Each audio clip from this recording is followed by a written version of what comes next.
Single dad fixes car for free. Little girl inside whispers, "She's my mom. Please marry her." Ethan was a single dad who worked long shifts at his small auto shop on the edge of town. Life hadn't been easy since his wife passed away 5 years ago, leaving him to raise his daughter, Lily, alone. Money was always tight, but Ethan made sure Lily never went to bed hungry and never felt unloved. One hot afternoon, a sleek black SUV sputtered into his dusty lot. Smoke hissed from under the hood, and behind the wheel sat a woman in a tailored suit, clearly out of place in the rough part of town. She looked frustrated, but also tired, like she'd been carrying the weight of the world. Ethan walked over, wiping grease from his hands. "Engine trouble?" he asked kindly. The woman sighed. "It died on me halfway down the highway. And, of course, I have an important meeting in an hour." She was a CEO type, he guessed. Polished, confident, the kind of person who never needed a man like him. But when she opened the door, Ethan noticed something unexpected: kindness in her eyes. "Don't worry," Ethan said. "I'll take a look. No charge." She blinked. "No charge." He shrugged. "You've already had a bad day. Let me do a good deed." While Ethan leaned under the hood, Lily peeked from the workshop doorway, watching curiously. That's when she spotted the woman's face, and her little heart leaped. She tugged at her dad's sleeve and whispered in his ear, with the seriousness only a 7-year-old could have, "Daddy, that's her. That's my mom. Please, marry her." Ethan froze, a wrench still in his hand. He looked at Lily in shock. "Sweetheart, what are you talking about? You've never even met her." Lily's eyes shimmered. "I just know. She looks like the mom I see in my dreams." Ethan's throat tightened. He wanted to smile it off, but when he glanced back at the woman, she was kneeling beside Lily, chatting softly, her eyes filling with warmth as Lily giggled. It was the first time Ethan had heard his daughter laugh like that in months.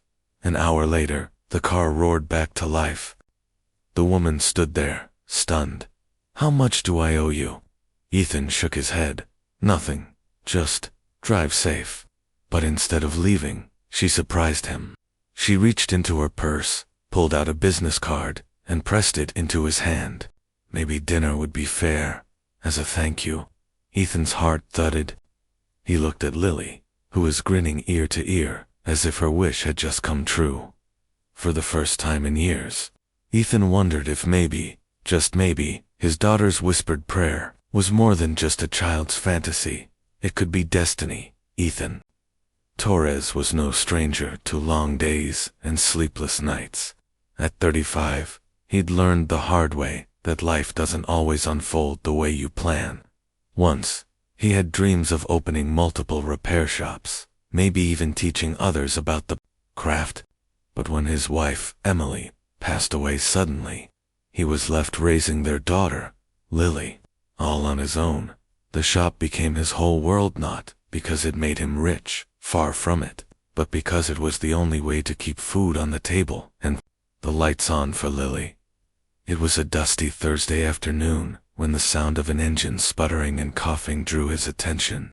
A black SUV limped into the lot, rolling to a stop like a wounded animal.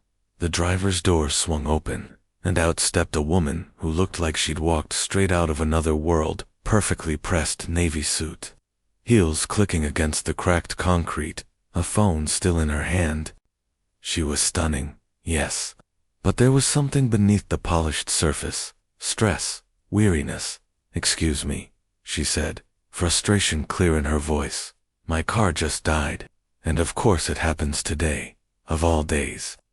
Ethan grabbed a rag, wiping the grease from his hands, and walked over with a calm smile. "Bad day, huh? You have no idea," she sighed, shoving the phone back into her bag. "Is there any chance you can take a look? I have an important meeting in less than an hour." Ethan nodded, popped the hood. "Let's see what we're working with." While Ethan leaned over the engine, Lily crept out from the workshop, curiosity lighting her eyes. At 7 years old, she was small, but sharp. Her dad always said she noticed things others missed. She froze when she saw the woman. Her big brown eyes widened, and she tugged gently on her dad's sleeve. "Daddy," she whispered, almost in awe. "That's her." "That's who?" Ethan asked distractedly, still fiddling with a wrench. "That's my mom," Lily said simply. Ethan dropped the wrench, clattering it against the engine block. He looked down at his daughter, stunned. "Sweetheart, what are you talking about? You've never even met her before." Lily shook her head with the certainty only a child could have. "I know, but she looks like the mom I see in my dreams. She's the one. Please marry her." Ethan's throat tightened. He opened his mouth to gently correct her, but before he could, the woman knelt down beside Lily. "Hi there," she said softly, her polished voice warming as she smiled. "What's your name?" "Lily," she answered, suddenly shy. The woman's expression softened, and for a moment, all the tension in her shoulders seemed to vanish. "That's a beautiful name." Ethan watched the exchange, heart tugging.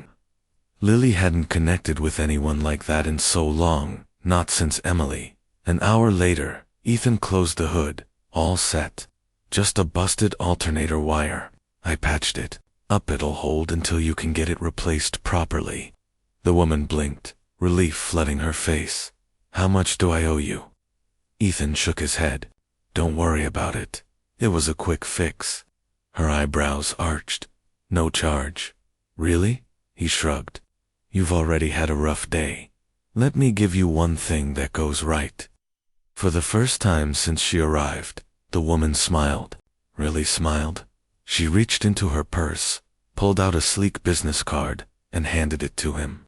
"My name's Claire Bennett," she said, "and if you won't take money, then at least let me thank you another way. How about dinner?" Ethan blinked, caught off guard. His heart thudded, and he glanced at Lily, who was grinning like she'd just won the lottery. "Say yes, Daddy," Lily whispered loudly. "Please say yes." Claire laughed, covering her mouth. "Smart girl." Ethan chuckled awkwardly, rubbing the back of his neck. "Dinner? Yeah, I think I'd like that." That night, as Ethan tucked Lily into bed, she whispered again, this time with sleepy certainty. "See? She's the one, Daddy. She's my mom. You'll see." Ethan kissed her forehead, heart heavy with emotion. He didn't dare voice. Maybe Lily was just dreaming. Maybe this was just coincidence. But deep down, for the first time in years, he wondered if fate really had pulled into his shop that afternoon, driving a black SUV, wearing a navy suit, and carrying the answer to both his daughter's whispered prayers and his own lonely heart.